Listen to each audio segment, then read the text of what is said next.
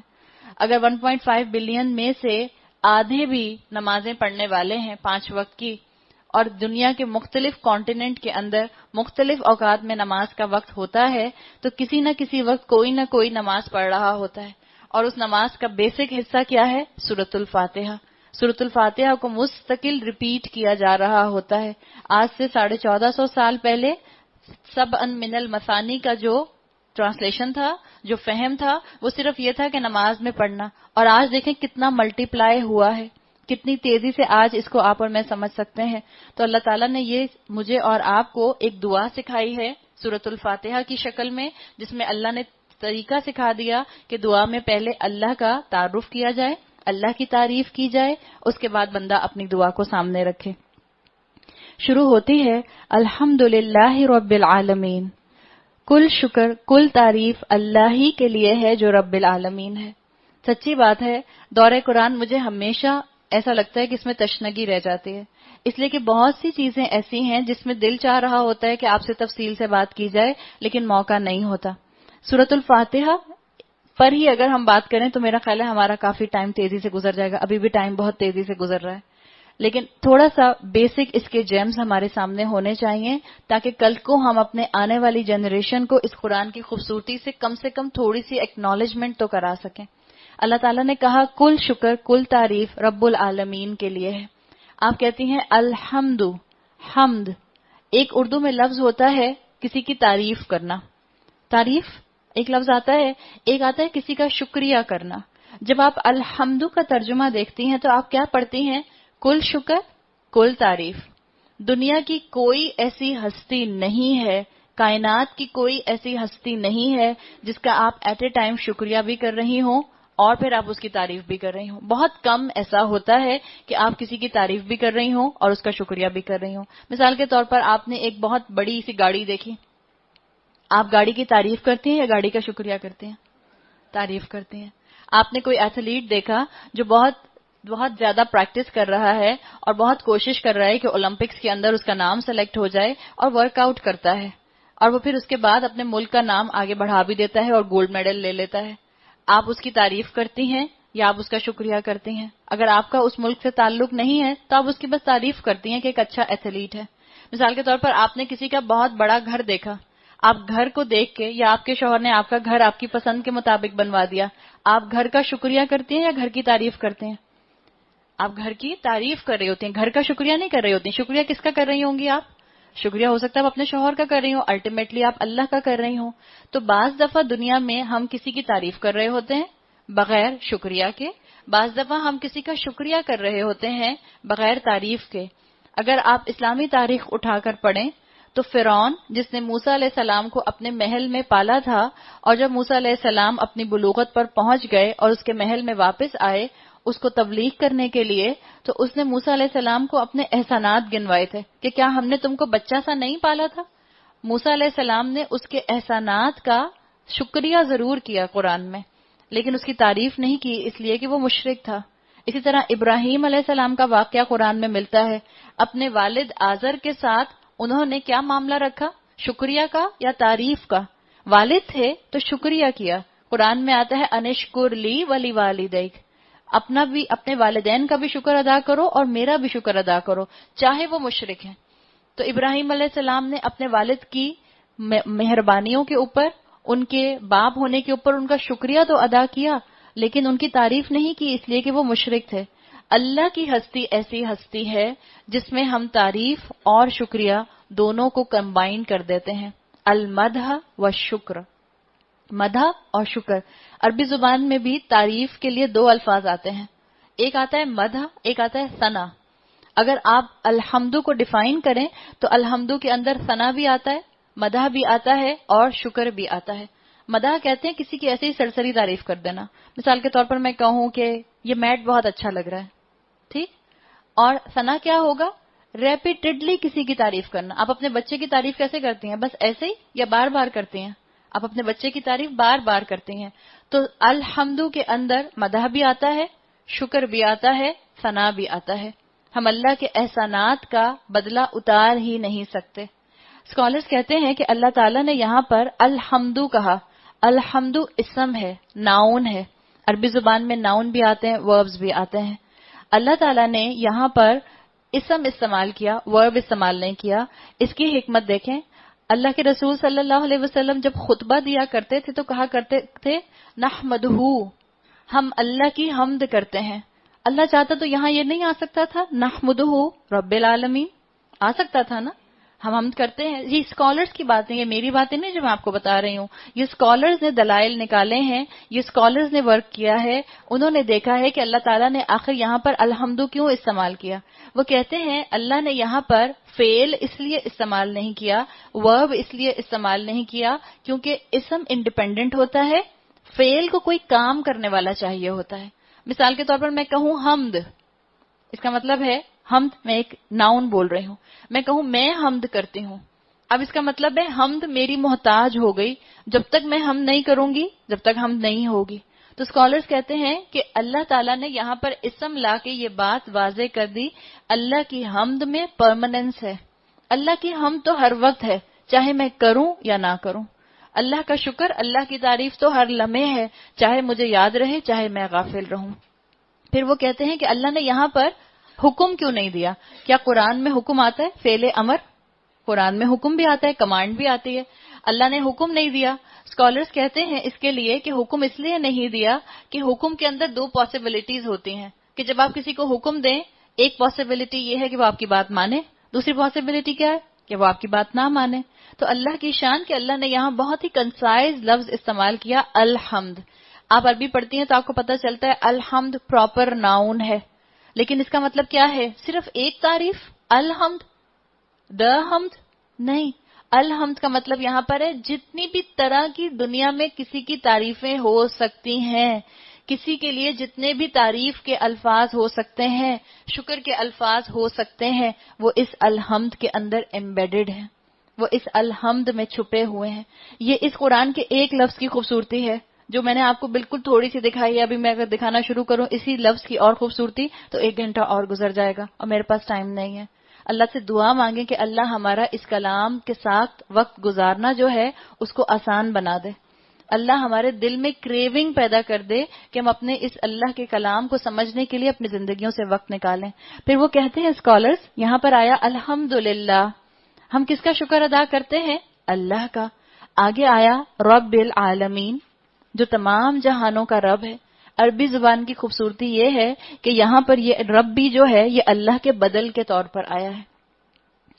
ہم کہتے ہیں عربی میں یہ ساری وہی کنڈیشنز پوری کرتا ہے جو اللہ پوری کر رہا ہے، اور اسکالرز کہتے ہیں کہ اللہ تعالیٰ نے یہاں پر یہ اللہ کا لفظ کیوں ڈالا؟ اگر یہ آتا الحمد رب العالمین تب بھی بات مکمل ہو جاتی، لیکن اللہ نے درمیان میں اللہ کا لفظ کیوں ڈالا؟ یہ بتانے کے لیے کہ یاد رکھو اصل حمد، اصل شکر، اصل تعریف صرف اس کا ہے جو اللہ ہے، ورنہ اگر عیسائی سمجھتا کہ سب حمد جو ہے وہ رب کی ہے، اس کی نظر میں رب کون ہے، لارڈ کون ہے عیسائی کی شکل کی نالج میں؟ کرسچینٹی میں لارڈ کس کو کہتے ہیں؟ عیسیٰ علیہ السلام کو کہتے ہیں لارڈ وہ تو۔ اور اگر آپ کسی ہندو کا سوچیں تو ان کا خدا کون ہوتا ہے؟ وہ رب کس کو کہتے ہیں؟ وہ تو اپنے بتوں کو رب کہتے ہیں، تو وہ اپنے بتوں کے لیے یہاں گنجائش نکال لیتے۔ اگر آپ کسی اور مذہب کا سوچیں، بدھسٹ کا سوچیں، وہ وہاں پر اپنے کسی گاڈ کو لے آتے۔ اللہ نے واضح کر دیا کون ہے رب العالمین؟ اللہ، اللہ ہے رب العالمین۔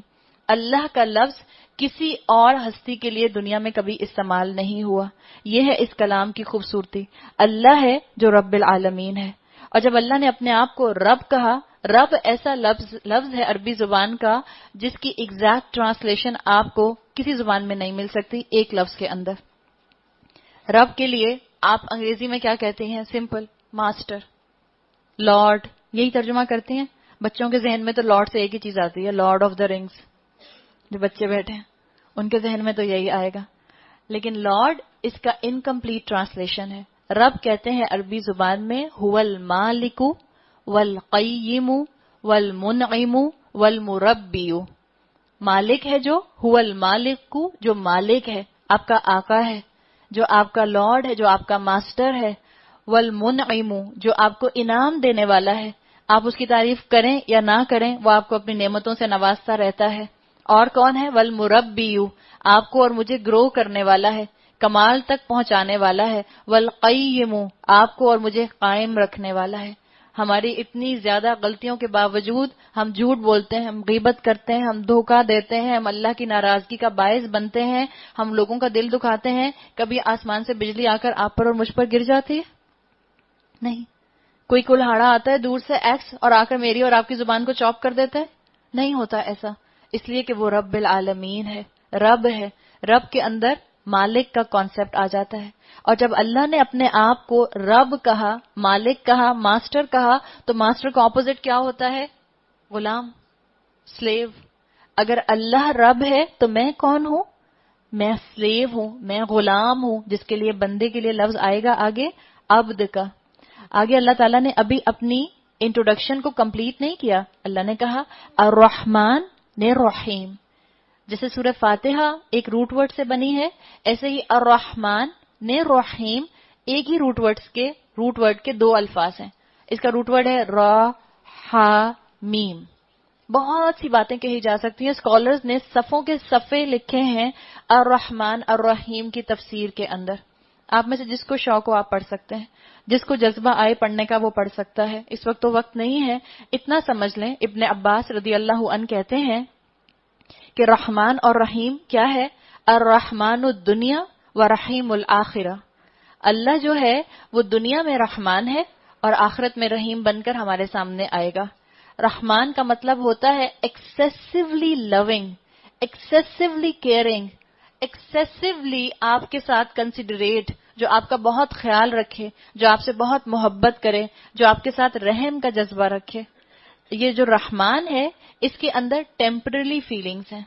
یعنی میرے اور آپ کے آج کے معاملات، آج کی پریشانیوں کو سالو کرنے کے لیے اللہ رحمان کی شکل میں موجود ہوتا ہے، اور میرے اور آپ کے مستقبل کے مسائل کو حل کرنے کے لیے اللہ رحیم بن کر موجود رہتا ہے. مثال کے طور پر اس کی میں آپ کو ایک مثال دوں.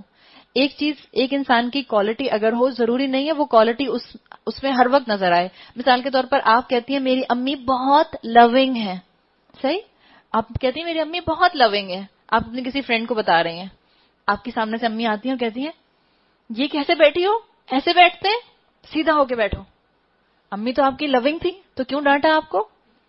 امی لونگ ہے، لیکن ضروری نہیں ہے کہ جس وقت آپ امی کو لونگ پکاریں اس وقت بھی امی آپ کے ساتھ لونگ رہیں.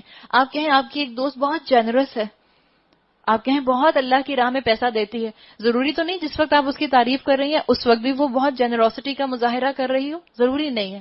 اللہ کو جب رحمان کہہ کر پکارا جاتا ہے، اللہ اپنی پورے شان رحیمی کے ساتھ اپنے بندوں کے لیے موجود ہوتا ہے. تو آپ کا اور میرا ایمان ہے کہ اس وقت ہم اللہ کو الرحمان کہہ رہے ہیں، اللہ اپنی شان رحیمی کے ساتھ اس وقت بھی ہمارے سامنے موجود ہے، ہم پر اپنا سایہ کیے ہوئے ہیں. تو الرحمن جو ہے وہ دنیا میں آپ کی اور میری آج کی مشکلات اور مسائل کا حل کرنے والا ہے، اور رحیم جو ہے وہ آخرت میں سامنے آئے گا. سورہ احزاب میں آتا ہے وَكَانَ بِالْمُؤْمِنِينَ رَحِيمًا.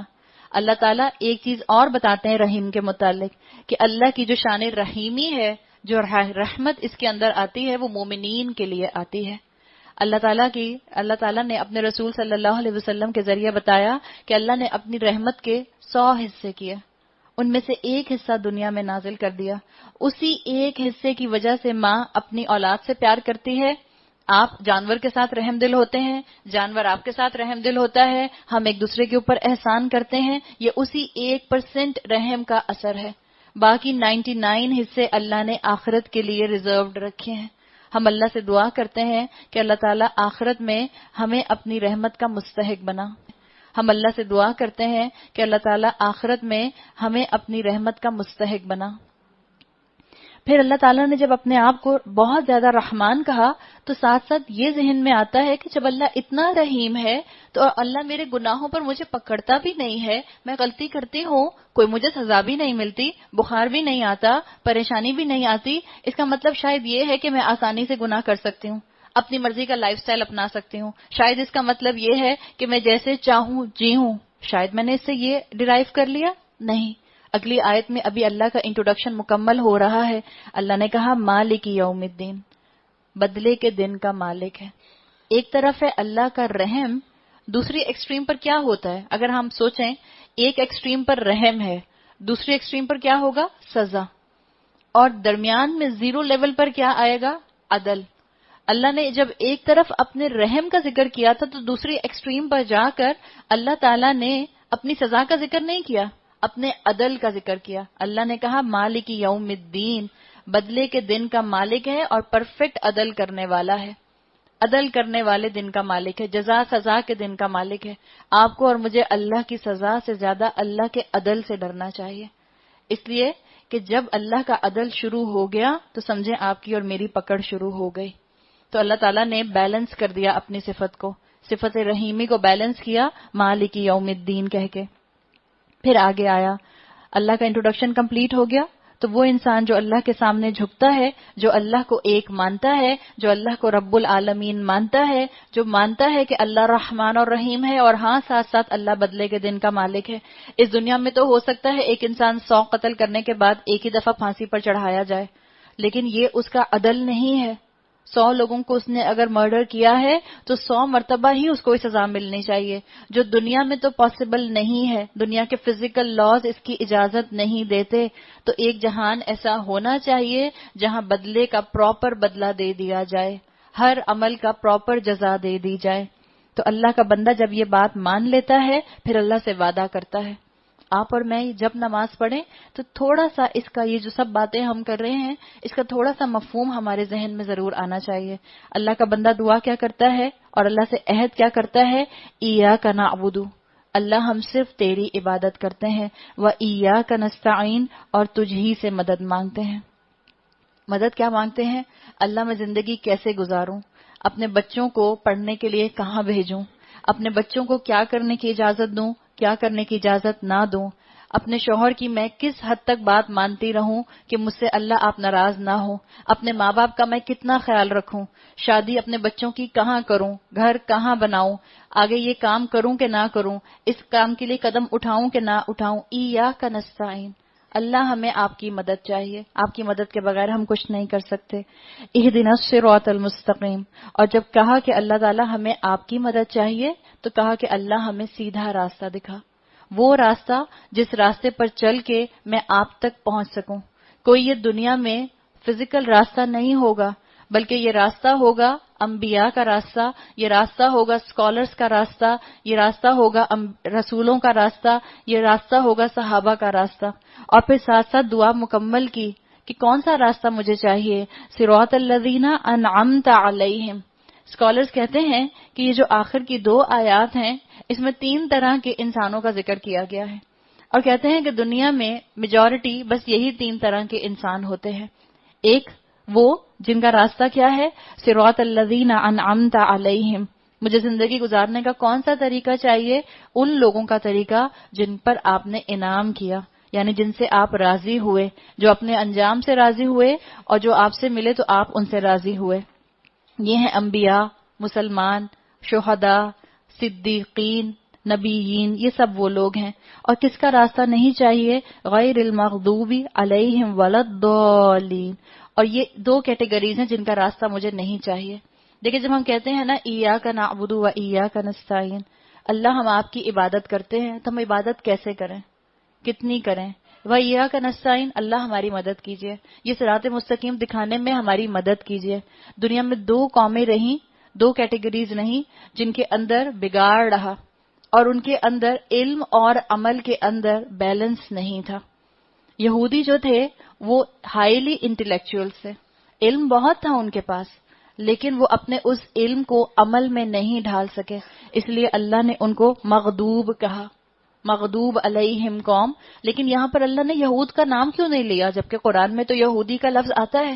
علماء کہتے ہیں یہودی کا نام اس لیے نہیں لیا کہ تاکہ یہاں پر ایک کریکٹر سکیچ بنا دیا بس۔ بہت سے یہودی، بہت سے عیسائی ایسے ہیں جو آج اسلام لا رہے ہیں، جو آج اسلام کی طرف ڈائیورٹ ہو رہے ہیں، ریورٹ ہو رہے ہیں، تو اللہ تعالیٰ نے ان کے لیے بھی یہاں آپشن کھلا رکھا۔ لیکن اسکالرز کہتے ہیں کہ اشارہ انہی کی طرف ہے، المغضوب علیہم قوم وہ ہے جن کے پاس بہت علم تھا لیکن ان کا علم عمل میں کنورٹ نہیں ہوا، اور ضالین کون ہیں؟ وہ جن کے پاس عمل کرنے کے لیے تو بہت جذبہ تھا اور عمل کیا بھی لیکن بغیر علم کے عمل کیا، اور یہ ہیں عیسائی۔ ہائی ان اسپرچویلٹی، جو اسپرچویلٹی میں بہت ہائی رہے لیکن ان میں بھی بیلنس آؤٹ رہا۔ اب اللہ مجھے کون سا راستہ چاہیے؟ ان کا راستہ جن پر آپ نے انعام کیا، جو بیلنسڈ راستہ تھا، اور اسی بیلنسڈ راستے کو جو ہم نے اس دعا میں مانگا ہے، اللہ جواب میں سورہ بقرہ میں کہتا ہے کہ تم امت وسط ہو، تم درمیانی امت ہو، تمہیں علم بھی حاصل کرنا ہے اور ساتھ ساتھ عمل بھی کرنا ہے۔ یاد رکھیں اگر آپ نے اور میں نے عمل نہیں کیا تو جیسے کھڑا ہوا پانی جو ہوتا ہے، اسٹیگننٹ واٹر جو ہوتا ہے، وہ بدبودار ہو جاتا ہے، ایسے ہی وہ علم جس پر عمل نہ کیا جائے وہ بھی بدبودار ہو جاتا ہے، انسان کو شکوک اور شبہات کا، ڈاؤٹس کا شکار کر دیتا ہے، انسان کی مینٹیلٹی کو خراب کر دیتا ہے، انسان کی سوچ کرپٹ کر دیتا ہے، یا یوں کہیں کہ انسان کی ہارڈ ڈسک کرپٹ کر دیتا ہے۔ جیسے کمپیوٹر کی ہارڈ ڈسک کرپٹ ہوتی ہے، ایسے میرے ہی آپ کی ہارڈ ڈسک بھی کرپٹ ہو سکتی ہے، اور آپ کی اور میری ہارڈ ڈسک جو ہے وہ آپ کی اور میرے دلوں کے اندر بسنے والی آپ کی اور میری روح ہے۔ اگر اس روح کو اللہ کا کلام نہ ملا اور اس روح نے اس کلام کے مطابق عمل کرتے ہوئے ہمارے جسم کو نہ دیکھا تو وہ روح کرپٹ ہو جائے گی، وہ روح اندھی ہو جائے گی، گونگی ہو جائے گی، بہری ہو جائے گی۔ تو یہ دعا اس طرح سے مکمل ہوتی ہے۔ سورہ فاتحہ کا اسلوب کہا جاتا ہے کہ ایک دعا کا اسلوب ہے، تاکہ بتا دیا جائے کہ جب بندہ دعا مانگے پہلے اللہ کی حمد و ثنا کرے، اس کے بعد پھر وہ اپنی حاجت کو اللہ کے سامنے رکھے۔ آگے اگلی سورت ہے سورۃ البقرہ۔ سورۃ البقرہ مدنی سورت ہے۔ اللہ تعالیٰ نے جب بندے نے دعا مانگی تو اللہ تعالیٰ نے اس کے جواب میں پورا قرآن دے دیا کہ تم نے دعا مانگی ہے، لو اب پورا قرآن تمہارے سامنے موجود ہے۔ البقرہ جس کے اندر آپ کو شریعت کا بلو پرنٹ ملتا ہے، سارے وہ احکامات جو پورے قرآن میں کہیں نہ کہیں آئے ہیں وہ آپ کو اس سورت میں مل جاتے ہیں۔ اسی سورت کو اللہ تعالیٰ نے، اللہ کے رسول صلی اللہ علیہ وسلم نے کہا، اللہ کے رسول صلی اللہ علیہ وسلم نے اس سورت کو کہا سنام القرآن، یہ قرآن کی چوٹی ہے، قرآن کا کلائمیکس ہے، قرآن کی پیک ہے۔ سنام کہتے ہیں صوت کے ساتھ اونٹ کے ہمپ کو، جو کیمل کا ہمپ ہوتا ہے اس کو کہتے ہیں، یعنی وہ دور سے نظر آتا ہے۔ سنام القرآن البقرہ، اس کا مطلب ہے کہ اس کے اندر شریعت کے وہ تمام بیسک احکامات ہیں جو آگے قرآن میں ڈیفائن ہوں گے۔ البقرہ، بقرہ کا مطلب ہوتا ہے گائے۔ شروع ہوتی ہے بسم اللہ الرحمن الرحیم، الف لام میم، الف لام میم۔ اللہ تعالیٰ نے پہلے ہی لفظ پر آپ کا اور میرا امتحان لے لیا۔ ہم نے رسولوں کا راستہ مانگا ہے، اب پڑھ کر دکھاؤ اس لفظ کو۔ رسول نے اس کو جیسے پڑھا ویسے پڑھو۔ رسول کی ڈکشنری سے قرآن کو سمجھا جاتا ہے، جیسے انسانوں کا علم جو ہے وہ انسانوں کی بنائی ہوئی ڈکشنریز کے ساتھ ہی سنکرنائزڈ ہوتا ہے، رب کا کلام رسول کی ڈکشنری کے ساتھ سنکرنائزڈ ہوتا ہے۔ ہمیں کیسے پتا چلے گا کہ ہم نے اس کو الف لام میم پڑھنا ہے یا علم پڑھنا ہے؟ اگر آپ سورہ فیل دیکھیں تو وہاں پر بھی ایسے ہی لکھا ہوتا ہے علم، الف لام میم، لیکن آپ نے اور میں نے رسول صلی اللہ علیہ وسلم کی ڈکشنری سے پڑھنا ہے۔ حروف مقطعات جن کے لیے آتا ہے کہ ان کا علم صرف اور صرف اللہ تعالیٰ کو ہے۔ بعض اسکالرز نے، بعض صحابہ نے اس کے مختلف مفہوم کیے، لیکن الٹیمیٹ اس کا جواب یہی ہے کہ حروف مقطعات کا علم اللہ تعالیٰ نے کسی کو نہیں دیا اور اللہ کے پاس یہ علم محفوظ ہے۔ اس کے لیے اسکالرز کہتے ہیں کہ اللہ تعالیٰ نے یہاں پر ایک بڑی زبردست بات کہی۔ جب اللہ کے رسول صلی اللہ علیہ وسلم مدینہ آئے اور مدینہ میں یہ سورت نازل ہوئی نا، سورہ بقرہ، اس وقت آپ کی جو آڈینس تھی وہ مسلمانوں کے ساتھ ساتھ جوئش کمیونٹی بھی تھی، جوئش بھی تھے، یہودی بھی تھے، بنی اسرائیلی بھی تھے. اور بنی اسرائیلی مکہ والوں کو کیا کہا کرتے تھے؟ امی، امی کہا کرتے تھے. کیوں؟ اس لیے کہ انہوں نے کسی دنیاوی درسگاہ سے لکھنا پڑھنا نہیں سیکھا تھا. اب جو امی ہوتا ہے، مثال کے طور پر آپ کے گھر میں ایک میڈ کام کرتی ہے، جب وہ 10 سال 15 سال آپ کے ساتھ رہتی ہے تو اس کو بھی انگریزی کے کافی الفاظ بولنے آ جاتے ہیں نا. وہ آپ کے بچوں سے بات کرتی ہے تو کہتی ہے ٹیسٹ ہو گیا، اچھا ہوا، اٹ واز گڈ. اچھی میڈ ہے، چھوٹی عمر کی تو جلدی سیکھ جاتی ہے. لیکن آپ کی میڈ آپ سے دیکھ کے بولنا تو سیکھ جاتی ہے. اگر آپ اسے کہیں گی الفابیٹس یہ سامنے لکھے ہیں پڑھ کر سناؤ تو پڑھ سکتی ہے؟ پھر نہیں پڑھ سکتی. صحیح ہے. علماء کہتے ہیں کہ اللہ تعالیٰ نے یہاں پر جوئش کمیونٹی کا امتحان دیکھیں کیسے لیا، کہ انہوں نے کہا کہ رسول اللہ صلی اللہ علیہ وسلم تو امی ہیں، انہوں نے دنیاوی طور پر کہیں سے علم حاصل نہیں کیا، تو اس کا مطلب ہے کہ یہ بول تو سکتے ہیں، کوئی ان کو سکھا تو سکتا ہے، آ کے کوئی باتیں ان کو تاریخ کی بتا تو سکتا ہے، لیکن یہ الفابیٹس نہیں پڑھ سکتے. جب انہوں نے الفابیٹس پڑھے، الف لام میم، اس کا مطلب ہے کہ یہ جوئش کمیونٹی کو بتا دیا گیا کہ یہ کلام محمد نے خود نہیں اپنے اوپر نازل کیا، یہ خود نہیں گھڑا، بلکہ یہ اللہ رب العزت کا کلام ہے جو محمد رسول اللہ صلی اللہ علیہ وسلم پر نازل کیا گیا ہے. اس لیے یہ الفابیٹس کو پراپرلی پروناؤنس کر رہے ہیں، حروف مقطعات کو الگ الگ الفابیٹس کے اندر پروناؤنس کیا جاتا ہے. پھر آیا ذالک الکتاب لا ریب فیہ، یہ وہ کتاب ہے جس میں کوئی شک ہے ہی نہیں، کوئی شک نہیں ہے. ہر وہ شک اپنے دل سے نکال دیں جو آپ کو اور مجھے عمل سے روک دے، اس لیے کہ اس کے اندر کہا گیا ھدی للمتقین، متقین کے لیے ہدایت ہے. اس کتاب کو پڑھیں گے تو ہو سکتا ہے بہت سے لوگ، لیکن ہدایت کون حاصل کرے گا؟ متقین حاصل کریں گے، متقی حاصل کریں گے. کون ہے متقین؟ وہ لوگ جو غیب پر ایمان لاتے ہیں، نماز قائم کرتے ہیں، جو رزق ہم نے دیا ہے اس میں سے خرچ کرتے ہیں، جو کتاب تم پر نازل کی گئی ہے یعنی قرآن، اور جو کتابیں تم سے پہلے نازل کی گئی تھیں ان سب پر ایمان لاتے ہیں اور آخرت پر یقین رکھتے ہیں. ایسے لوگ اپنے رب کی طرف سے راہ راست پر ہیں. وَأُولَئِكَ هُمُ الْمُفْلِحُونَ، اور یہی لوگ فلاح پانے والے ہیں. فلاح کہتے ہیں الٹیمیٹ سکسیس کو، الٹیمیٹ کامیابی، جو آپ کو اور مجھے فائنلی ہمارے ڈیسٹینیشن پر کامیابی سے پہنچا دے. اگر آج میرے پاس پی ایچ ڈی کی ڈگری ہے، اگر آج میرے پاس ایم بی اے کی ڈگری ہے، اگر آج میرے پاس ایم بی بی ایس کی ڈگری ہے، تو قبر میں جا کر کیا یہ ایم بی بی ایس کی ڈگری جس کی وجہ سے میں دنیا میں کامیاب تھی، کیا مجھے قبر میں بھی کامیاب کر دے گی؟ نہیں. وہ فلاح ہے، وہ کامیابی، یہ اعمال ہیں جس کی بیسس پر اگر وہ کیے جائیں گے تو آپ اور میں آخرت میں کامیاب ہو جائیں گے. یہ وہی صورت ہے سورہ بقرہ جس کے لیے کہا جاتا ہے، حدیث کا مفہوم آتا ہے کہ اپنے گھروں کو مقبرہ مت بنا لو.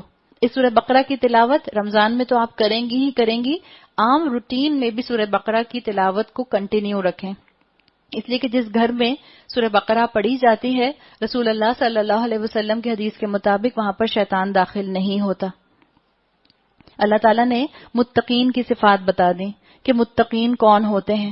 اور یہ جو قرآن ہے، پورے قرآن میں اب آپ غور کرتی جائیے گا، جہاں جہاں تقویٰ کا ذکر آئے گا یہ ساری صفات جو جو تقویٰ کے ساتھ اٹیچ ہوں گی یہ مجھے اپنے اندر ڈیولپ کرنی ہے.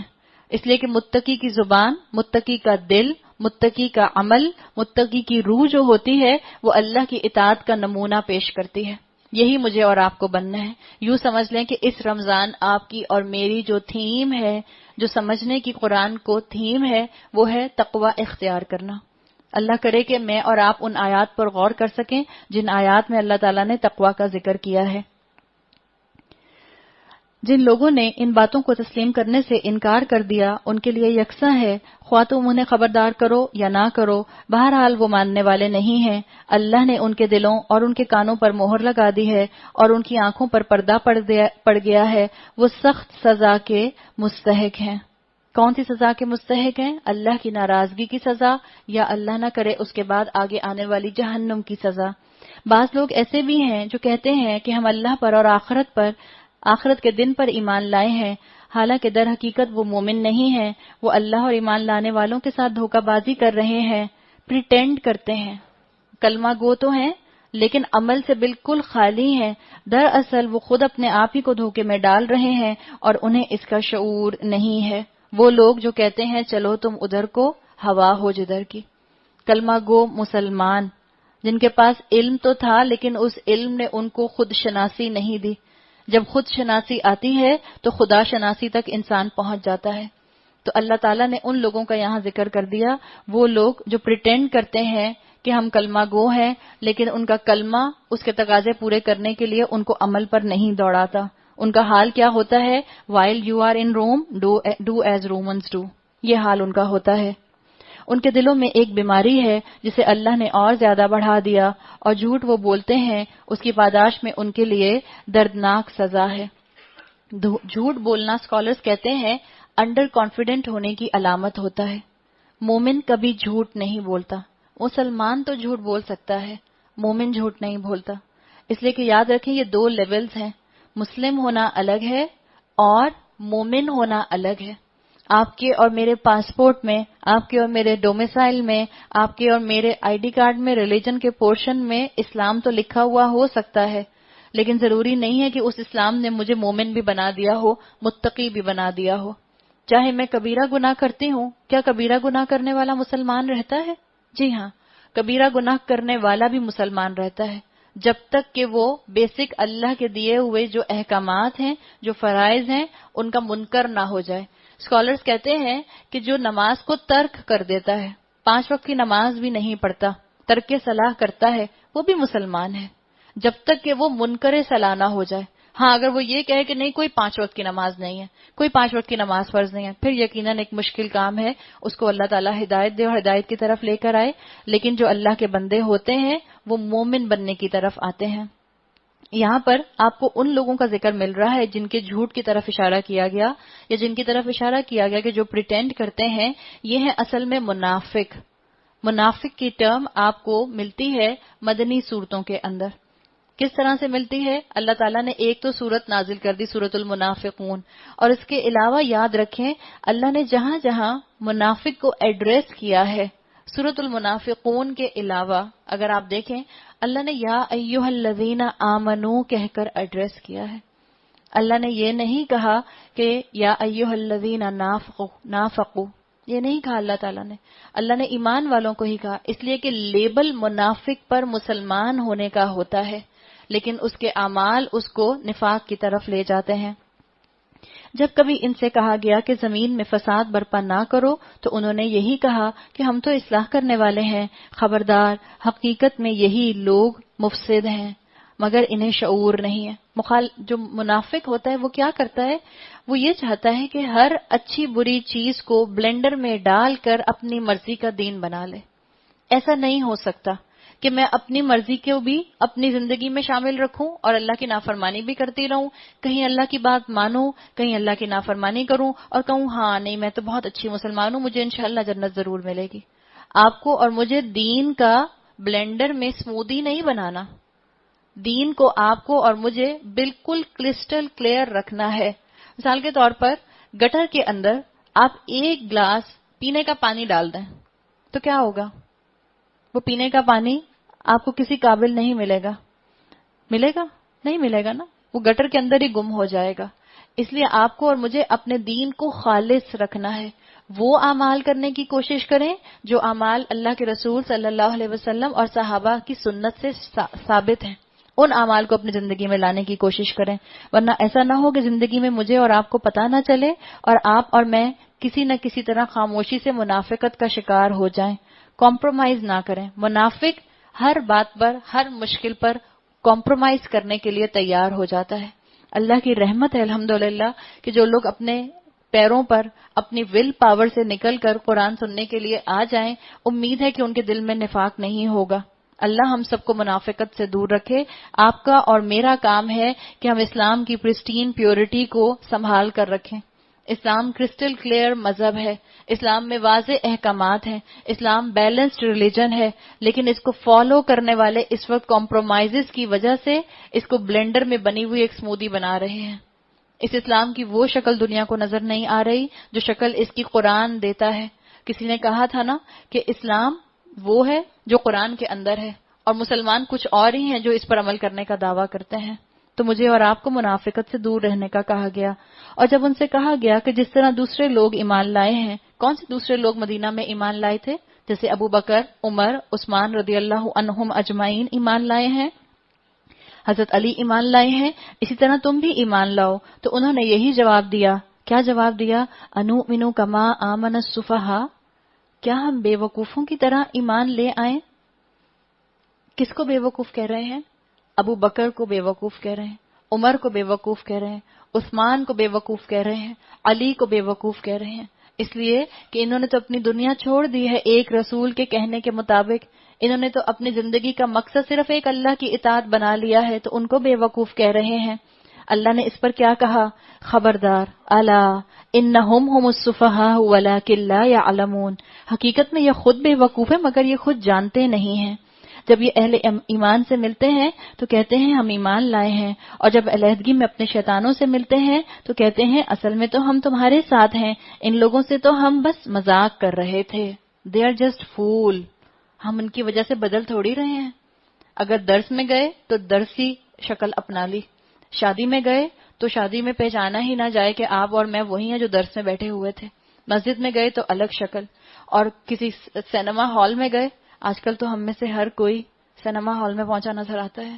سوچیں، فرشتے نے ہاتھ رکھ کے جس دن اللہ کے کہنے پر پوچھ لیا روز محشر جب کھڑے ہوں گے وہاں پر کہ بتاؤ 15 جون کو شام 6 بجے نیو پلیکس میں کیا کر رہی تھی؟ کیا جواب دیں گے اللہ کو؟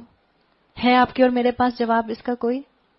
اللہ تعالیٰ نے تو مجھے اور آپ کو ایک ایک چیز واضح بتا دی ہے. مسلمان 24/7 مسلمان ہوتا ہے. ایسا نہیں ہو سکتا کہ میں جائے نماز پر الگ ہوں، میں میرج ہال میں الگ ہوں، میں اپنی کسی دعوت میں الگ ہوں، میں ایک درس کے اندر الگ ہوں، میں مسجد کے اندر الگ ہوں، میں اسکول فرینڈز کے درمیان میں بالکل الگ نظر آؤں اور اپنی کمیٹی پارٹی میں بالکل الگ نظر آؤں. ایسا نہیں ہو سکتا. مجھے اور آپ کو اصل میں ایمان والا بننا ہے. اللہ تعالیٰ نے کیا کہا ان کے لیے جنہوں نے کہا تھا کہ ہم تو ان کو مذاق میں ان کو بے وقوف بنا رہے ہیں؟ اللہ ان سے مذاق کر رہا ہے اور وہ ان کی رسی دراز کیے جاتا ہے اور یہ اپنی سرکشی میں اندھوں کی طرح بھٹکے چلے جا رہے ہیں. ان کو کیا لگتا ہے کہ ایک دنیا آگے ایک اور نہیں آنی؟ وہ کیا اسی دنیا میں رہ جائیں گے؟ یہ وہ لوگ ہیں جنہوں نے ہدایت کے بدلے گمراہی خرید لی، مگر یہ سودا ان کے لیے نفع بخش نہیں ہے اور یہ ہرگز درست راستے پر نہیں ہے. انہوں نے کیا کیا ہے؟ Short term gain, long term loss اپنے لیے سلیکٹ کر لیا ہے. اگر آج میں اپنی زندگی ایسے گزار رہی ہوں کہ کہیں اللہ کی مرضی، کہیں میری اپنی مرضی، اور جہاں اللہ کی مرضی ہونی چاہیے تھی وہاں کہیں میری ٹیمپٹیشن، کہیں میری خواہش، تو کہیں میں نے اپنے لیے جو ہے شارٹ ٹرم گین تو نہیں رکھا ہوا، اور لانگ ٹرم لاس کے لیے تو کہیں میں اپنے آپ کو دوڑا نہیں رہی. اسے مجھے دیکھنے کی ضرورت ہے. ان کی مثال ایسی ہے جیسے ایک شخص نے آگ روشن کی. اسکالرز کہتے ہیں ایک شخص سے مراد یہاں پر رسول ہے، اور جب اس نے سارے ماحول کو روشن کر دیا تو اللہ نے ان کا نور بصارت سلب کر لیا اور انہیں اس حال میں چھوڑ دیا کہ تاریکیوں میں انہیں کچھ نظر نہیں آتا. اللہ مجھے اور آپ کو بے عملی کی تاریکیوں میں نہ چھوڑے. صم بکم عمی فہم لا یرجعون، بہرے ہیں، گونگے ہیں، اندھے ہیں، یہ اب نہیں پلٹیں گے. حق دیکھنے کے لیے، حق سننے کے لیے، حق بولنے کے لیے اندھے ہیں، گونگے ہیں، بہرے ہیں. یہ بالکل ایسا انداز ہے. آپ دیکھیں آیت شروع ہو رہی ہے صم بکم عمی، اندھے، گونگے، بہرے. ایسے جملہ شروع نہیں ہوتا. اللہ نے یہاں پر اسکالرز کہتے ہیں کہ اللہ کی سخت ناراضگی کا اظہار ہے. جیسے کلاس میں ٹیچر زور سے بولے خاموش، چاہے پوری کلاس شور کر رہی ہو یا پوری کلاس میں سے اگر 10 بھی شور کر رہے ہو پوری کلاس خاموش ہو جاتی ہے. اللہ کا بالکل یہاں پر ایسا انداز ہے ڈانٹ والا. اندھے، گونگے، بہرے. اور آگے بتایا نہیں کون اندھے، گونگے اور بہرے. یہ نہیں کہا ہم سمن بکمن امیون، وہ سب اندھے، گونگے، بہرے. نہیں، اللہ نے ایک انداز بتایا. اللہ کی ناراضگی کا اظہار ہے اور ان لوگوں کے لیے ہے جنہوں نے اپنے حواسوں کے اوپر اپنی دنیا کو سوار کیا ہوا ہے. اللہ نے ان کے ساتھ ناراضگی کا اظہار کیا ہے اور کہا ہے فَهُمْ لَا يَرْجِعُونَ، اب وہ نہیں واپس پلٹیں گے. یا پھر ان کی مثال یوں سمجھو کہ آسمان سے زور کی بارش ہو رہی ہے اور اس کے ساتھ اندھیری گھٹا اور کڑک اور چمک بھی ہے. یہ بجلی کے کڑاکے سن کر اپنی جانوں کے خوف سے کانوں میں انگلیاں ٹھوسے لیتے ہیں اور اللہ ان منکرین حق کو ہر طرف سے گھیرے میں لیے ہوئے ہے. ڈبل مائنڈڈ لوگوں کا ذکر ہے. جب آسان احکامات آتے ہیں تو چل پڑتے ہیں، جب نفس کا پریشر آتا ہے، ٹیمپٹیشنز کا پریشر آتا ہے، خاندان کا پریشر آتا ہے، رک جاتے ہیں. تو اللہ تعالیٰ نے ان کو وارن کر دیا کہ اللہ نیکی کا جذبہ ایسا نہ ہو کہ تمہارے دل سے نکال ہی دے. وارن کر دیا اللہ تعالیٰ نے ان منکرین حق کو. ہر طرف سے اللہ جو ہے وہ گھیرے ہوئے ہے. چمک سے ان کی حالت یہ ہو رہی ہے کہ گویا ان قریب بجلی ان کی بصارت اچک لے جائے گی. جب ذرا کچھ روشنی انہیں محسوس ہوتی ہے تو اس میں کچھ دور چل لیتے ہیں، اور جب ان پر اندھیرا چھا جاتا ہے تو کھڑے ہو جاتے ہیں. اللہ تعالیٰ نے تمثیل سے، ایگزامپل سے، پیرابل سے بات سمجھائی کہ جب آسان احکامات آتے ہیں تو عمل کر لیتے ہیں، مگر جو عمل لائف سٹائل سے ٹکراتا ہے وہاں پر مشکل ہو جاتی ہے. نماز پڑھ لیتے ہیں، روزہ رکھ لیتے ہیں، لیکن جب امی کہتی ہیں کہ بیٹا اتنا ٹائٹ پجامہ پہن کر باہر نہ جاؤ، جب امی کہتی ہیں کہ بیٹا اپنی فیئر پارٹی کے لیے بال گاؤن نہ بنواؤ، تب تو کچھ سمجھ نہیں آتی. تب تو ہمیں بالکل کچھ سمجھ نہیں آتا. اور ہم سب خواتین جو ہم عمر کے اس حصے میں ہیں کہ ہمارے ہاتھوں میں جوان اولاد ہے، ہم اپنے خاندان والوں کے ہاتھوں میں کتنا اپنے آپ کو رولتے ہیں. ہم اپنی ہدایت کا یا اپنی گمراہی کا ریموٹ کنٹرول لوگوں کے ہاتھوں میں دے دیتے ہیں. اپنی ہدایت کا ریموٹ کنٹرول اپنے ہاتھ میں رکھیں. میرا خاندان مجھے جو ہے وہ نہ کہے کہ ایسے چلو، سائمن سیز نہ کھیلے میرے ساتھ. خاندان کہے کھڑے ہو جاؤ تو میں کھڑی ہو جاؤں، خاندان کہے بیٹھ جاؤ تو میں بیٹھ جاؤں، خاندان کہے فلاں رسم کر لو تو میں کر لوں، خاندان کہے کہ اس طرح سے شادی کر لو تو میں کر لوں، معاشرہ کہے کہ اس طرح سے کپڑے پہننا شروع کرو تو میں اس طرح سے کپڑے پہننا شروع کر دوں. خاندان اور معاشرہ کہیں میرے ساتھ سائمن سیز نہ کھیلتا رہے، بلکہ مجھے اللہ کی طرف پلٹ کر چلنا ہے. اللہ چاہتا تو ان کی سماعت اور بصارت بالکل ہی سلب کر لیتا. یقیناً اللہ ہر چیز پر قادر ہے. ان اللہ علی کل شیء قدیر. اگر یہ ایک جملہ آپ کو اور مجھے یاد رہ جائے تو شاید آپ اور میں گناہ کرتے ہوئے رک جائیں. گناہ کرتے کرتے آپ کا اور میرا ہاتھ رک جائے. زبان پر مچلتے الفاظ جو کسی کی غیبت کے لیے نکل رہے ہوں شاید وہ رک جائیں. جب ہم یہ یاد رکھ لیں ان اللہ علی کل شیء قدیر، اللہ جو ہے وہ ہر چیز پر قدرت رکھتا ہے. اب آگے سے آیت نمبر 21 سے یونیورسل میسج آ رہا ہے. اللہ تعالیٰ نے یہاں پر لوگوں کو دعوت دی، ایک رب کی عبادت پر اکٹھے ہو جاؤ. مکی قرآن کا سمجھ لیں ایک طرح سے خلاصہ آپ کو یہاں محسوس ہوگا. یا ایھا الناس کے الفاظ قرآن میں تقریباً 25 ٹائمز آتے ہیں. یا ایھا الناس اعبدوا ربکم، لوگو بندگی اختیار کرو اپنے اس رب کی جو تمہارا اور تم سے پہلے جو لوگ گزرے ہیں ان سب کا خالق ہے. یعنی اللہ تمہارا بھی رب ہے اور تمہارے آبا کا بھی رب ہے. ہو سکتا ہے تمہارے اینسیسٹر اپنی زندگی میں کوئی کام غلط کرتے رہے ہوں. اگر تمہیں علم آ گیا ہے اس غلط کام کو کنٹینیو نہ کرنا، بلکہ ان کے لیے صدقہ جاریہ بنو اور ان اعمال کو درست کرنے کی کوشش کرو. ان سب کا خالق اللہ ہے. تمہارے بچنے کی توقع اسی صورت سے ہو سکتی ہے. وہی تو ہے جس نے تمہارے لیے زمین کا فرش بچھایا، آسمان کی چھت بنائی، اوپر سے پانی برسایا اور اس کے ذریعے سے ہر طرح کی پیداوار نکال کر تمہارے لیے رزق بہم پہنچایا. پھر کیا کہا؟ فَلَا تَجْعَلُوا لِلَّهِ أَنْدَادًا وَأَنْتُمْ تَعْلَمُونَ. بس تم یہ جانتے ہو اور دوسروں کو اللہ کا مد مقابل یہ جان کر مت ٹھہراؤ. اللہ تعالیٰ نے یہاں پر توحید کے راستے کی رکاوٹ کا ذکر کر دیا. ایک توحید کے راستے کی رکاوٹ ہے اینسیسٹر ورشپ، اور دوسری توحید کے راستے کی رکاوٹ ہے نیچر ورشپ. ہم فزیکل لاز کو اتنا مانتے ہیں کہ ہم اس کو مدر نیچر تو کہنے لگ گئے اور ہم یہ بھول ہی گئے کہ یہ مدر نیچر کو کنٹرول کرنے والا اصل میں کون ہے.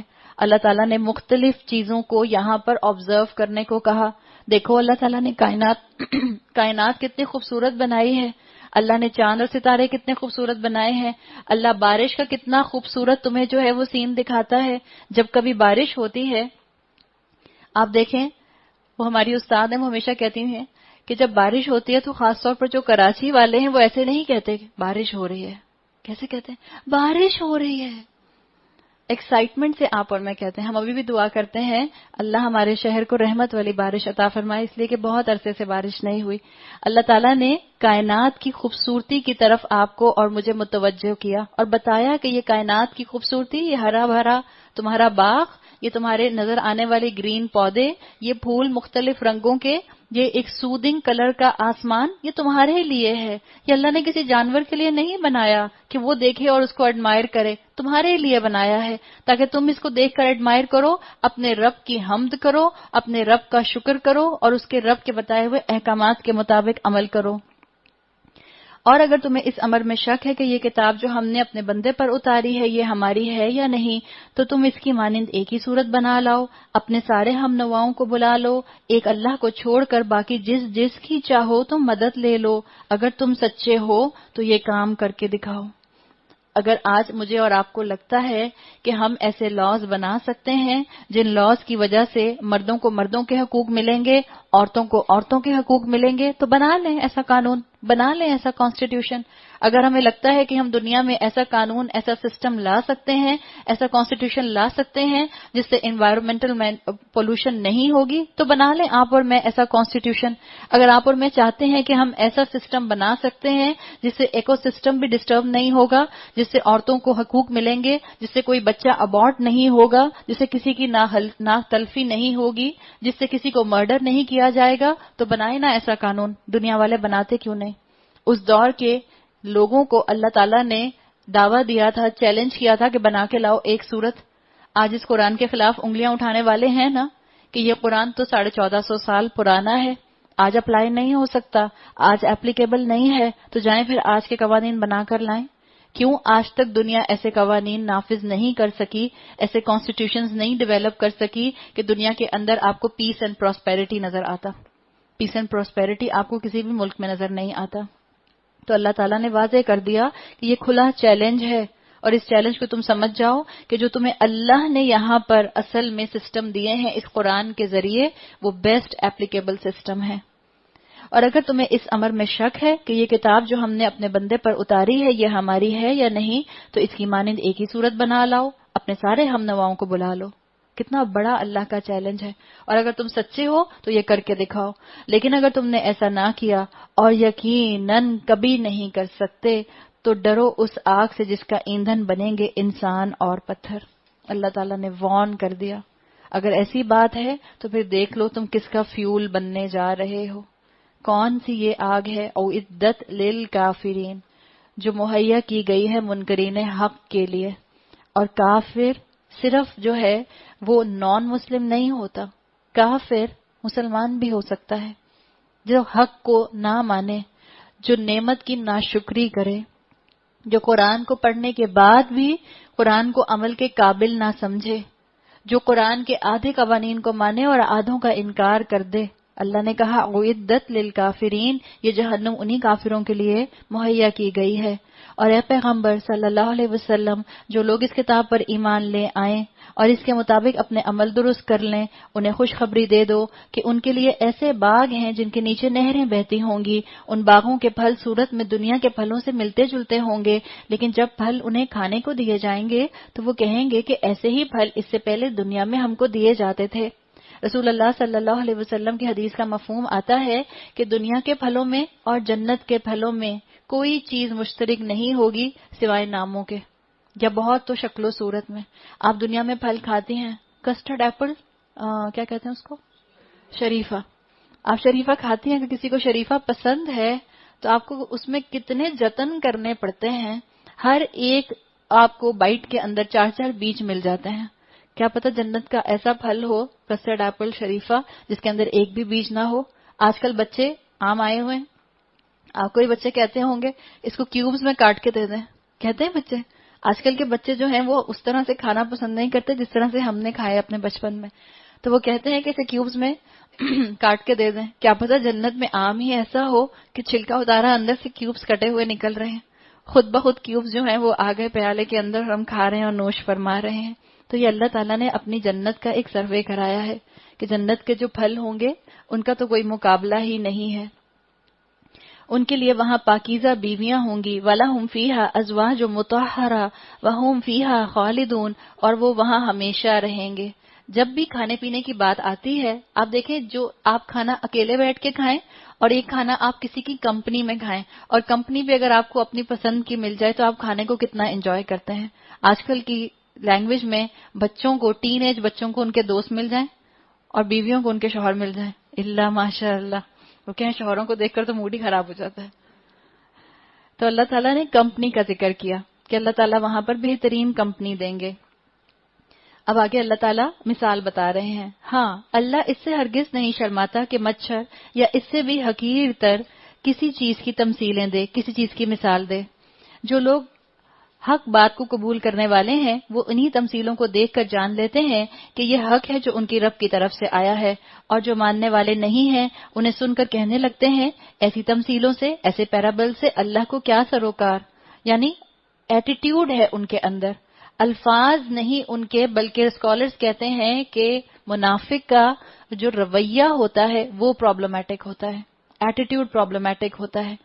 اسی طرح اللہ ایک ہی بات سے بہتوں کو گمراہی میں مبتلا کر دیتا ہے اور بہتوں کو راہ راست دکھا دیتا ہے. یضل بہ کثیرا ویہدی بہ کثیرا. ایروگنس ہے اس کے اندر، یہ جو ہے نا کہ اللہ کو ایسی مثالوں سے کیا سروکار، اللہ ایسے معمولی معمولی اگزامپلس کیوں دیتا ہے. اور آپ دیکھیں کہ آج یہی معمولی معمولی اگزامپل کو سائنس ترقی کرتے کرتے کہاں پہنچ گئی. کبھی آپ کو موقع ملے تو ہارون یاحییٰ کی ڈاکیومنٹری دیکھیں آپ کبھی، مچھر کے اوپر. آپ کو کتنی ڈیٹیل ملے گی کہ آپ کو یقین نہیں آئے گا. ملیریا آج مچھر سے پھیلتا ہے، یلو فیور مچھر سے پھیلتا ہے، ڈینگی مچھر سے پھیلتا ہے. کس قدر یہ آج لوگوں کے اندر تکلیف کا باعث بن رہا ہے، اور لوگوں نے انہی چیزوں کو مذاق بنانے کے لیے استعمال کر لیا کہ اللہ اتنی پیٹی پیٹی اگزامپل دیتا ہے، اتنی معمولی معمولی مثالیں دیتا ہے. اس سے گمراہی میں وہ انہی کو مبتلا کرتا ہے جو فاسق ہیں، اللہ کے عہد کو مضبوط باندھ لینے کے بعد توڑ دیتے ہیں. اللہ نے جسے جوڑنے کا حکم دیا ہے اسے کاٹتے ہیں اور زمین میں فساد برپا کرتے ہیں. حقیقت میں یہی لوگ نقصان اٹھانے والے ہیں. اللہ تعالیٰ نے یہاں واضح کر دیا کہ نقصان اٹھانے والا کون ہے، اور یہاں پر یہ چیز بہت امپورٹنٹ آئی ہے. الذین ینقضون عہد اللہ من بعد میثاقہ ویقطعون ما امر اللہ بہ ان یوصل. اللہ تعالیٰ نے جن چیزوں کو جوڑنے کا حکم دیا ہے ان کو توڑتے ہیں. نہ صرف اللہ کے حقوق نہیں نبھاتے، حقوق العباد بھی صحیح طرح سے نہیں نبھاتے. یہاں یہ بات کہہ دی گئی. ہم مسلمانوں کے لیے ایسی آیات پر جہاں اللہ تعالیٰ نے مچھر کی، مکھی کی مثال بیان کی ہے، ہمارا سبق اس پہ یہ ہے کہ ہم قرآن کے الفاظ پر کبھی ایمبیرس نہ ہوں. جب مسلمان قرآن کے الفاظ کے اندر چھپی وزڈم کو نکالنے والے بن جاتے ہیں تو پھر وہ اپولوجیٹک نہیں ہوتے، پھر وہ شرمندہ نہیں ہوتے، بلکہ پھر وہ ریسرچ کرتے ہیں، پھر وہ اسٹرگل کرتے ہیں، پھر وہ علم حاصل کرتے ہیں، اور پھر وہ دیکھتے ہیں کہ اللہ نے ان آیات کے پیچھے کیا سائنس رکھی ہے، کیا حکمت بیان کی ہے. اب اللہ تعالیٰ نے یہاں پر سوال پوچھا، کیف تکفرون باللہ، تم اللہ کے ساتھ کفر کا رویہ کیسے اختیار کرتے ہو، حالانکہ تم بے جان تھے، اس نے تم کو زندگی عطا کی، پھر وہی تمہاری جان سلب کرے گا، پھر وہی تمہیں دوبارہ زندگی عطا کرے گا، پھر اسی کی طرف تمہیں پلٹ کر جانا ہے. اللہ تعالیٰ نے سائیکل بتا دیے یہاں پر آپ کی اور میرے، جو آگے سورہ اعراف میں بھی آئیں گے کہ اللہ تعالیٰ نے مجھے اور آپ کو روحوں کی شکل میں زندہ کیا، پھر سب روحوں کو سلا دیا، پھر ہماری ماؤں کے پیٹوں میں ہمیں زندگی دوبارہ سے دی، پھر ہم اس دنیا کے اندر آئے، پھر اللہ ہمیں اس دنیا میں موت دیتا ہے، اور پھر اس موت کے بعد ایک اور زندگی ہے جس کے لیے آیا یہاں پر، ثم الیہ ترجعون، پھر تم اس کی طرف لوٹائے جاؤ گے. اللہ کرے کہ جب ہم اللہ کے پاس پہنچیں تو اللہ ہم سے راضی ہو جائے. آج آپ دیکھیں یہ جو مثال آئی نا مچھر کی، یہاں پر یہ بات بہت اللہ کی یہاں پر گہری بات ہے. مسلمان بھی جب اللہ کے قوانین کوئی سامنے بتائے جاتے ہیں جس پر کوئی مسلمان خود کنونس نہیں ہوتا، اس پر آپ کا اور میرا رویہ ایمبیرسنگ ہو جاتا ہے، اپولوجیٹک ہو جاتا ہے. نہیں اللہ کا قرآن میں یہ مطلب تو نہیں ہوگا، نہیں یہاں پر اس آیت کا یہ مفہوم نہیں ہو سکتا، یہ کرنے کی آپ کو اور مجھے ضرورت نہیں ہے. کبھی آئنسٹائن کی کسی تھیوری کے اوپر آپ کو اور مجھے ایمبیرسمنٹ ہوئی، حالانکہ سخت زہر لگتی ہیں آپ کو اور مجھے. اپنے بچوں سے پوچھیں کتنی مشکل سے آئنسٹائن کی تھیوری وہ یاد کرتے ہیں، کتنی مشکل سے ان کو جو ہے اس کے فارمولاز یاد ہوتے ہیں، لیکن اس پر تو کبھی آپ اور میں اپولوجیٹک نہیں ہوتے، اس پر تو کبھی غصے کا اظہار نہیں کرتے. ہم اسے لے لیتے ہیں ایز اٹ از کی بنیاد پر جیسے وہ ہیں. تو قرآن کو لیتے ہوئے کیوں گھبراتے ہیں؟ مسلمان کو آج بہت زیادہ کانفیڈنس اپنے اندر لانے کی ضرورت ہے. کانفیڈنٹ مسلمانوں کی ضرورت ہے، ایمبیرسڈ مسلمانوں کی ضرورت نہیں ہے. وہی تو ہے جس نے تمہارے لیے زمین کی ساری چیزیں پیدا کی، پھر اوپر کی طرف توجہ فرمائی اور 7 آسمان استوا کیے، اور وہ ہر چیز کا علم رکھنے والا ہے۔ اللہ تعالیٰ نے کتنا سودنگ کلر کا آسمان آپ کو اور مجھے دے دیا۔ امیجن کریں کہ یہ آسمان اگر شاکنگ پنک کلر کا ہوتا، کیسا لگتا؟ اللہ نے مٹی کتنے پیارے رنگ کی دے دی، براؤن براؤن، کہ جب اس کے اندر مختلف رنگوں کے پھول کھلتے ہیں تو وہ اتنے ویوڈ لگتے ہیں، اتنے واضح نظر آتے ہیں۔ امیجن کریں یہ جو مٹی ہے یہ اورنج کلر کی ہوتی، پھر یہ جو گھاس آپ کے اور میرے سامنے ہے گرین کلر کی، اگر یہ پچ ڈارک ہوتی، بلیک کلر کی ہوتی، تو اللہ نے آپ کی اور میری آنکھوں کو بھلے لگنے والی نعمتیں آپ کے اور میرے ارد گرد رکھ دی ہیں، پھر بھی اللہ کا شکر ادا نہیں کریں گے، پھر بھی اللہ کی ناشکری کریں گے، پھر بھی اللہ نے کہا کیف تکفرون باللہ، کیسے تم اللہ کا کفر کرتے ہو، کیسے تم اللہ کی ناشکری کرتے ہو، کیسے تم اللہ کی باتوں کو نہیں مانتے ہو۔ اب آگے ذکر آ رہا ہے آیت نمبر 30 سے آدم علیہ السلام کی تخلیق کا۔ آدم علیہ السلام جن کو اللہ تعالیٰ نے اپنا خلیفہ ڈکلیئر کیا۔ پھر ذرا اس وقت کا تصور کرو جب تمہارے رب نے فرشتوں سے کہا تھا کہ میں زمین میں ایک خلیفہ بنانے والا ہوں۔ خلیفہ کہتے ہیں عربی زبان میں، آسان اگر ہم اس کو سمجھیں، اللہ سے احکامات لینے کے بعد، وصول کرنے کے بعد اس کو دنیا میں نافذ کرنے والا۔ یہاں پر خلیفہ سے مراد یہ ہے، اللہ سے احکامات لینے کے بعد اس کو دنیا میں نافذ کرنے والا۔ تو اللہ تعالیٰ نے کہا کہ میں زمین میں ایک خلیفہ بنانے والا ہوں۔ انہوں نے عرض کیا کہ آپ زمین میں کسی ایسے کو مقرر کرنے والے ہیں جو اس کے انتظام کو بگاڑ دے گا اور خون ریزیاں کرے گا۔ وَنَحْنُ نُسَبِّحُ بِحَمْدِكَ وَنُقَدِّسُ لَكَ، اور آپ کی حمد و ثنا کے ساتھ تسبیح اور آپ کی تقدیس تو ہم کر ہی رہے ہیں۔ اللہ تعالیٰ نے کیا کہا؟ میں جانتا ہوں جو کچھ تم نہیں جانتے۔ اللہ جانتا ہے کہ اللہ تعالیٰ نے کس حکمت کے لیے انسان کو پیدا کیا۔ اللہ نے فرشتے بنائے، اور فرشتوں کے لیے اسکالرز کہتے ہیں کہ ان کے اندر خواہشات نہیں ہیں، بغیر خواہشات کے ان کو پیدا کیا، وہ صرف عبادت کرتے ہیں۔ اللہ تعالیٰ نے جانور بنائے، اسکالرز کہتے ہیں کہ جانور نفس البہیمہ ہیں، صرف اپنی خواہشات پوری کرتے ہیں، کوئی ایز سچ ان کا مقصد اتنا نہیں ہوتا زندگی کے اندر، جیسے جانور کو اٹ سیلف کوئی مقصد پورا نہیں کرنا ہوتا۔ تو جانوروں کو بنایا خواہشات پر، فرشتوں کو بنایا عبادت پر، ان کا زندگی کا مقصد صرف اور صرف عبادت ہے۔ انسان کو بنایا ان دونوں کی کمبینیشن سے، پھر بنا خلیفہ، اس میں عبادت بھی ہے اور اس کے اندر خواہشات بھی ہیں، اس لیے اللہ تعالیٰ نے آپ کو اور مجھے اشرف المخلوقات کہا۔ اس کے بعد اللہ تعالیٰ نے آدم کو ساری چیزوں کے نام سکھائے، پھر انہیں فرشتوں کے سامنے پیش کیا اور فرمایا اگر تمہارا خیال صحیح ہے کہ کسی خلیفہ کے تقرر سے انتظام بگڑ جائے گا تو ذرا ان چیزوں کے نام بتاؤ۔ انہوں نے عرض کیا نقص پاک تو آپ ہی کی ذات ہے، ہم تو بس اتنا ہی علم رکھتے ہیں جتنا آپ نے ہم کو دے دیا ہے، حقیقت میں سب کچھ جاننے اور سمجھنے والا آپ کے سوا کوئی نہیں ہے۔ اسکالرز کہتے ہیں کہ اللہ تعالیٰ نے آدم علیہ السلام کو دنیا میں آنے والا سارا پوٹینشیل علم دے دیا تھا، اور وقت کے ساتھ ساتھ اس نالج کا ایکسپلوژن ہو رہا ہے، جو جنریشن آفٹر جنریشن کسی کے اندر سے کوئی سائنٹسٹ نکل آتا ہے، کسی نسل سے جو ہے کوئی ریسرچ کرنے والا نکل آتا ہے، اور یہ آہستہ آہستہ مختلف دنیا کے سامنے جو علوم آ رہے ہیں، یہ سارے کا سارا پوٹینشیل نالج اللہ تعالیٰ نے آدم علیہ السلام کو دے دیا تھا۔ آدم علیہ السلام نے سوال نہیں کیا جب اللہ تعالیٰ نے آدم علیہ السلام سے کہا کہ ذرا بتاؤ ان چیزوں کے نام۔ اللہ نے کہا نا تم انہیں ان چیزوں کے نام بتاؤ، تو آدم علیہ السلام نے کہا کیوں، میں کیوں بتاؤں، وہ کیوں نہیں بتاتا۔ ہمارا تو یہی حال ہے نا، جب ہم اللہ کے احکامات سنتے ہیں ہمیں فوراً خیال آتا ہے، ہم پڑھ رہے ہوتے ہیں غیبت کے اوپر، ہم کہتے ہیں ہاں اچھا وہ فلانی میری رشتہ دار بہت غیبت کرتی ہیں۔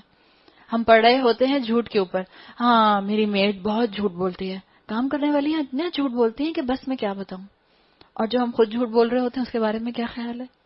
اللہ تعالیٰ نے جب آدم علیہ السلام کو کہا کہ تم ذرا ان چیزوں کے نام بتاؤ، تو انہوں نے یہ نہیں کہا کیوں، میں کیوں بتاؤں، بالکل نہیں۔ جب اس نے ان کو ان سب کے نام بتا دیے تو اللہ نے فرمایا میں نے تم سے کہا نہ تھا کہ میں آسمانوں اور زمین کی وہ ساری حقیقتیں جانتا ہوں جو تم سے مخفی ہیں، جو کچھ تم ظاہر کرتے ہو وہ بھی مجھے معلوم ہے، جو کچھ تم چھپاتے ہو اس کو بھی میں جانتا ہوں۔ اللہ تعالیٰ نے سارا اکتسابی علم، ایکوائرڈ نالج جو تھی وہ آدم علیہ السلام کو دے دی تھی، ان کی جینز میں ڈال دی تھی۔ پھر جب ہم نے فرشتوں کو حکم دیا کہ آدم کے آگے جھک جاؤ تو سب جھک گئے، مگر ابلیس نے انکار کیا، وہ اپنی بڑائی کے گھمنڈ میں پڑ گیا اور نافرمانوں میں شامل ہو گیا۔ وَكَانَ مِنَ الْكَافِرِينَ، کافر ہو گیا، حالانکہ اپنی عبادتوں کے، اپنی سجدوں کی کثرت کی وجہ سے وہ جنوں سے نکل کر فرشتوں کی صف میں آ چکا تھا، لیکن وَكَانَ مِنَ الْكَافِرِينَ، ایک بات نہیں مانی، اللہ نے اس کو کہا کہ وہ کافروں میں سے ہو گیا۔ وہ کافر ہے جو اللہ کو تو مانے، اللہ کی بات نہ مانے۔ تو ہم سوچ لیں کہ ہم نے اپنی زندگی میں اپنے آپ کو مومن ڈکلیئر کروانا ہے اللہ کی نظر میں یا کافر۔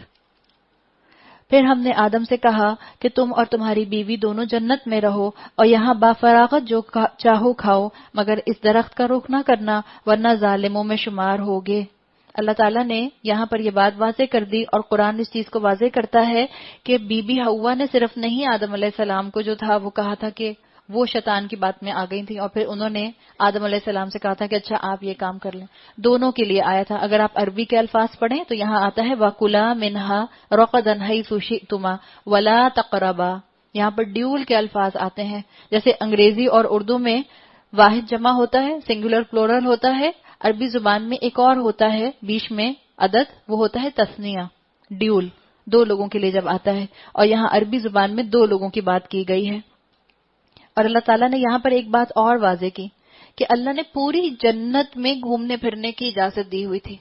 اللہ نے کہا تھا جو چاہو کھاؤ، جو چاہو پیو، جہاں چاہو جاؤ، بس ایک درخت کے قریب نہ جانا۔ تو اسکالرز اس سے یہ مفہوم نکالتے ہیں، وہ کہتے ہیں کہ شریعت کا مزاج بھی یہی ہے کہ ہماری شریعت میں زیادہ تر چیزیں حلال ہیں، بہت کم ہیں جن کو حرام ڈکلیئر کیا گیا ہے۔ پھر بھی اگر آپ کو اور مجھے اپنی شریعت تنگ لگتی ہے تو پھر یہ قصور کس کا ہے، میرا یا شریعت کا؟ میرا، میرے علم کی کمی ہے۔ شیطان نے ان دونوں کو اس درخت کی ترغیب دے کر ہمارے حکم کی پیروی سے ہٹا دیا اور انہیں اس حالت سے نکلوا کر چھوڑا جس میں وہ تھے۔ فَأَزَلَّهُمَا کے الفاظ آتے ہیں، آپ آگے پڑھیں گی، قرآن میں آتے ہیں فَدَلَّهُمَا بِغُرُورٍ، اس نے ان دونوں کو پھسلایا، بہلایا، پھسلایا۔ دلہ عربی زبان میں دال لام کی تشدید کے ساتھ آتا ہے، جیسے کسی کو ٹریپ کیا جائے۔ ایک آپ نے اگر پرانی ڈاکیومنٹریز دیکھی ہوں تو وہ خرگوش کو یا مرغیوں کو ایسے ٹریپ کرتے تھے کہ کسی رسی کے ساتھ کوئی کھانے کی چیز باندھ دیتے تھے، اور پھر وہ آہستہ آہستہ کھانا دور پھینک کے پھر آہستہ آہستہ اپنی طرف کھینچتے تھے تاکہ جانور یا پرندہ ان کی طرف آ جائے۔ دلہ عربی زبان میں اس کے لیے آتا ہے، تو شیطان کے لیے بھی آتا ہے۔ اسکالرز کہتے ہیں کہ اس نے ایک دم سے آ کے نہیں کہا ہوگا ہے چلو اس درخت کا پھل کھاتے ہیں، نہیں، اسکالرز کہتے ہیں کہ اس نے آ کر وسوسہ ڈالا ہوگا، دل میں خیال ڈالا ہوگا، ہمدرد دوست کی شکل میں آیا ہوگا، ایک خیال آیا، پھر دوسرا خیال آیا، پھر تیسرا خیال آیا، اتنے خیال آئے کہ الٹیمیٹلی آدم علیہ السلام سے وہ غلطی ہو گئی۔ ہم نے حکم دیا کہ اب تم سب یہاں سے اتر جاؤ، تم ایک دوسرے کے دشمن ہو اور تمہیں ایک خاص وقت تک زمین میں ٹھہرنا اور وہیں زندگی بسر کرنا ہے۔ پھر کیا ہوا؟ فَتَلَقَّى آدَمُ مِن رَبِّهِ كَلِمَاتٍ فَتَابَ عَلَيْهِ، اس وقت آدم نے اپنے رب سے چند کلمات توبہ کے سیکھ لیے، جس کو اس کے رب نے قبول کر لیا کیونکہ وہ بڑا معاف کرنے والا اور رحم کرنے والا ہے۔ اللہ تعالیٰ نے توبہ کرنے والے کی بھی بہت اہمیت بیان کی ہے اپنے مذہب کے اندر، اپنے دین کے اندر، رسول اللہ صلی اللہ علیہ وسلم کے ذریعے۔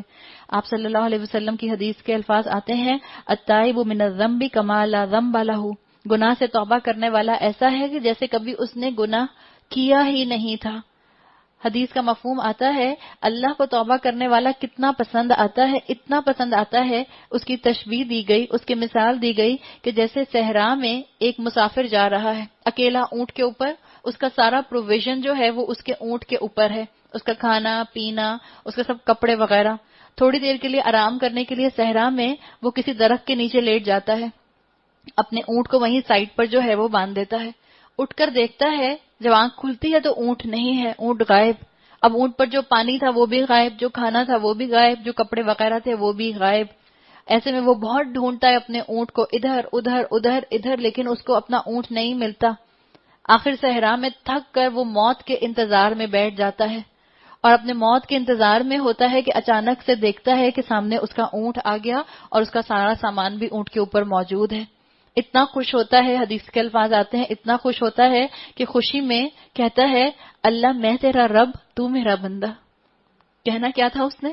اللہ تو میرا رب میں تیرا بندہ، لیکن اس کی خوشی تھی اتنی خوشی کہ اس نے اپنے الفاظ کے اوپر بھی دھیان نہیں دیا، رسول اللہ صلی اللہ علیہ وسلم نے فرمایا اللہ کو اپنے بندے کی توبہ سے اس سے بھی زیادہ خوشی ہوتی ہے جیسی اس بندے کو اپنا اونٹ اور اپنا پروویژن واپس ملنے پر ہوئی.